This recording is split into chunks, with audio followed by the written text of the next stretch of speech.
A medieval knight could fight in 60 pounds of armour for hours, and his primary fuel was bread. Not protein shakes, not supplements, not the carefully calculated macros your fitness app tells you to track. Bread. Dense, dark, fermented loaves that made up 60 to 70% of his daily calories. These men trained from childhood to adulthood in combat. They could swing a longsword for extended periods, ride horses in full armour across miles of terrain, and engage in hand-to-hand combat that would break most modern athletes in minutes. Their strength, endurance, and recovery were legendary. And bread was their foundation. Now look at you. You eat 2 slices of whole wheat toast, marketed as healthy, packed with whole grains. And by mid-morning you're exhausted, your energy crashes, your muscles feel weak. You struggle through a workout that a medieval squire would consider a warm-up. You're told you need more protein, more supplements, more pre-workout formulas. But here's what nobody's connecting. A knight eating a pound of medieval bread got sustained energy for hours of brutal physical activity. You eat modern bread and can barely make it to lunch without a nap.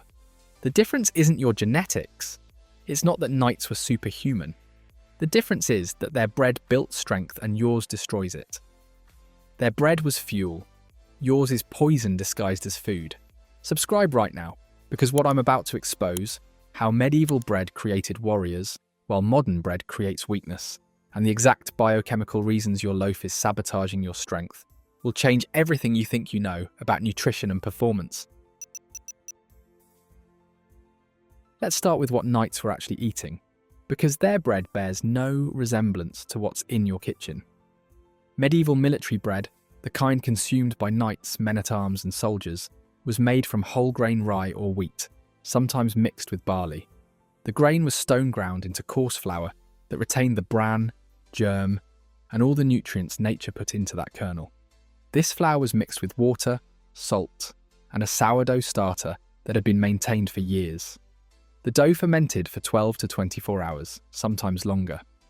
During that fermentation, wild bacteria and yeast transformed the flour.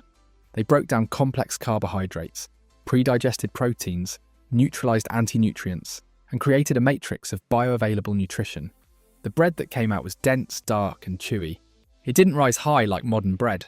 Sourdough fermentation produces less gas than commercial yeast, but that density was exactly what made it fuel for warriors.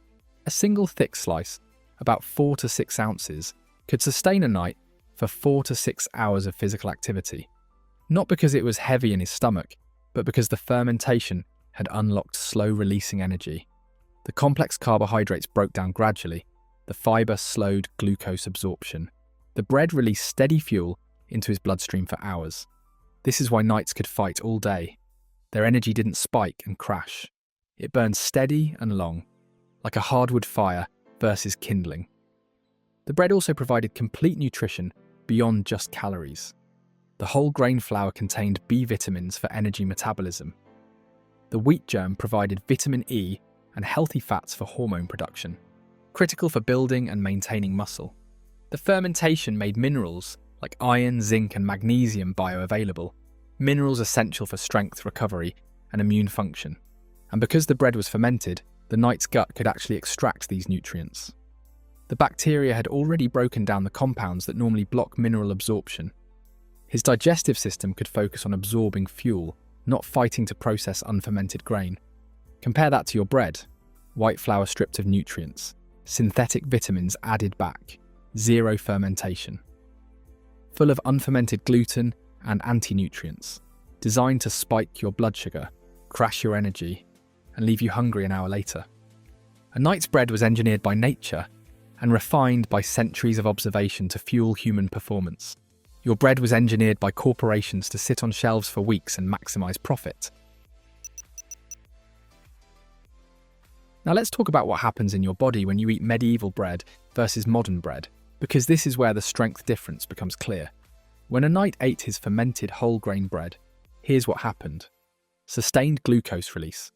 The complex carbohydrates in whole grain combined with intact fibre and the structural changes from fermentation meant glucose entered his bloodstream slowly over 4 to 6 hours. His blood sugar stayed stable. His insulin stayed stable. His body had consistent fuel for sustained physical activity, efficient fat burning. With stable blood sugar and insulin, his body could access stored fat for energy during extended activity. He wasn't dependent on constant eating.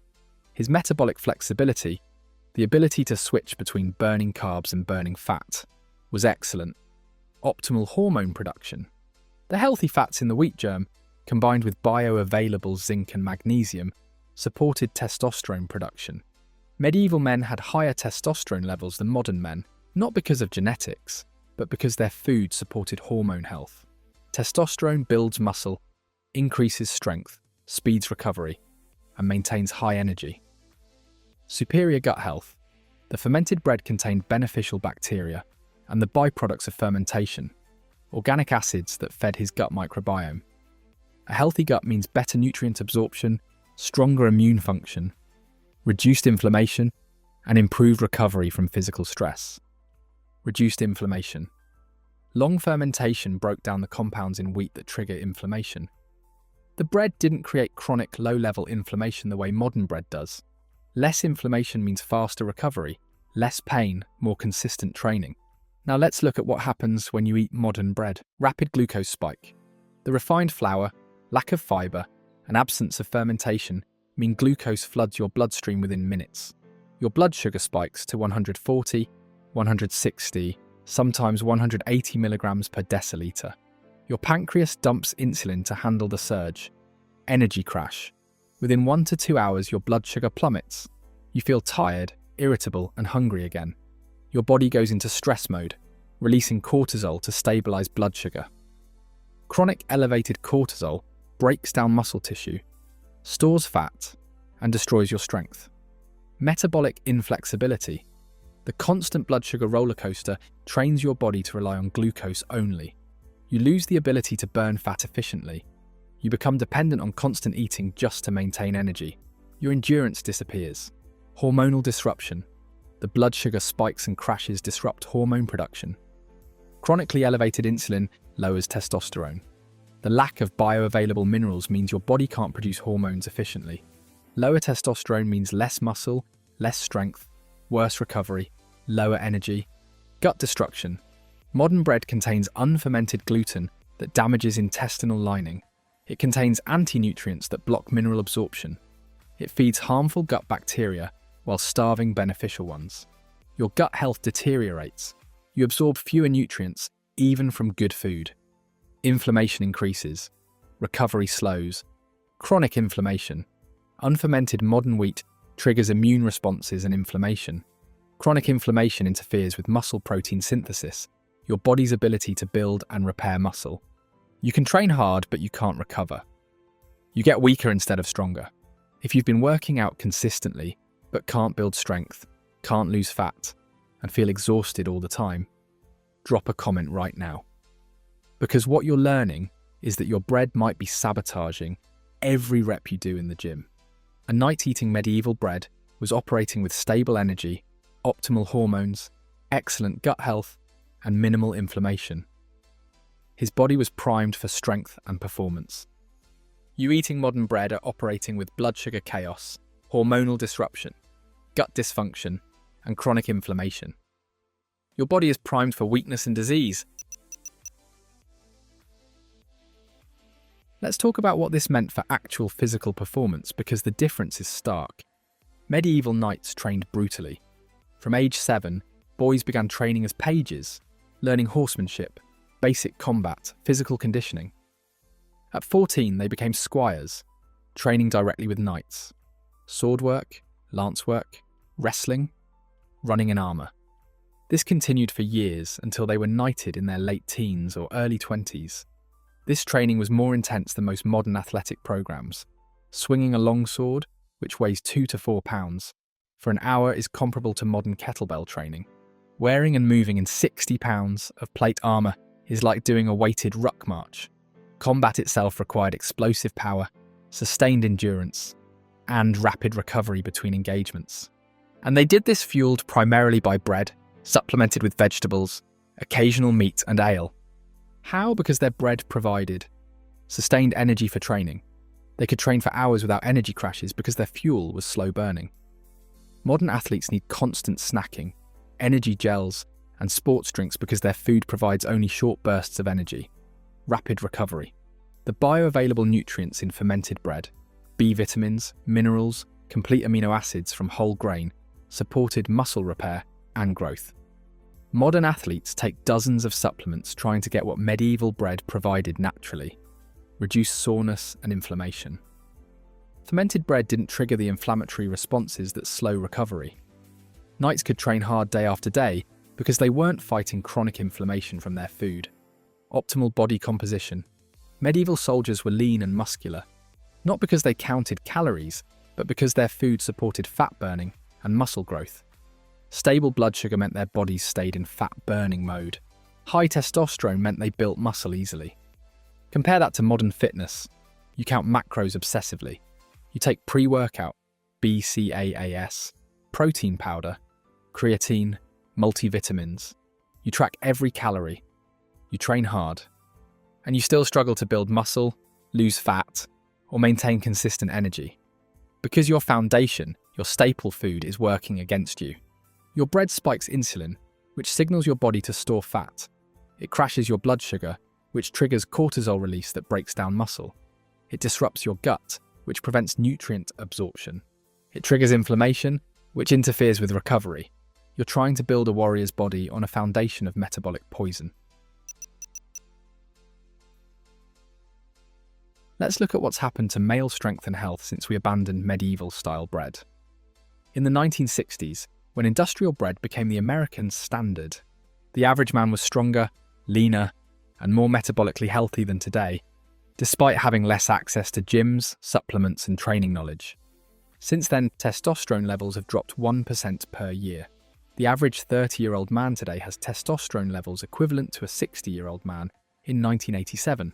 This isn't aging. This is environmental. And diet is a primary factor. Obesity rates have tripled. In 1960, 13% of men were obese. Today, it's over 40%.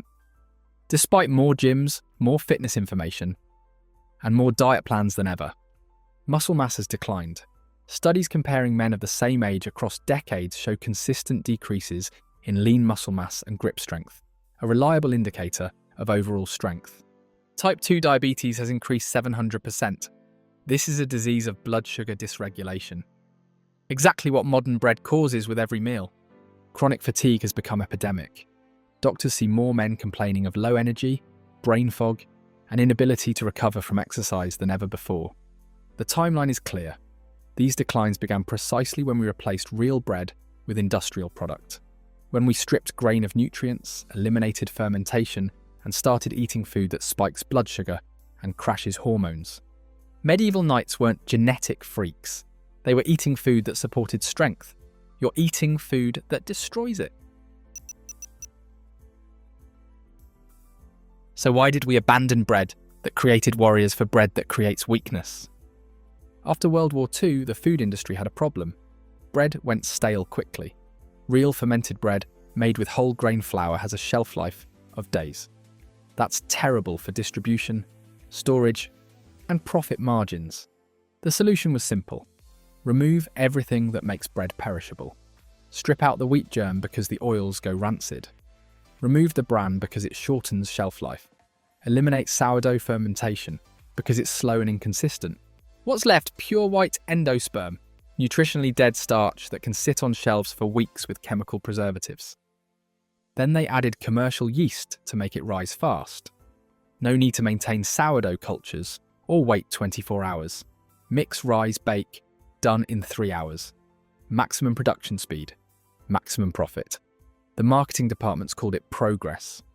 Enriched flour, fortified with vitamins, convenient and modern. But the result was metabolic poison. Food that destroys the exact qualities that made medieval warriors strong. Stable energy, optimal hormones, gut health, and low inflammation. And when modern men became weak, tired, and sick, the fitness industry created a solution.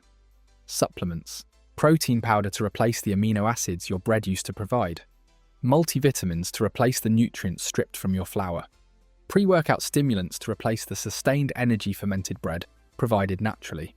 The problem creates the solution, and corporations profit from both.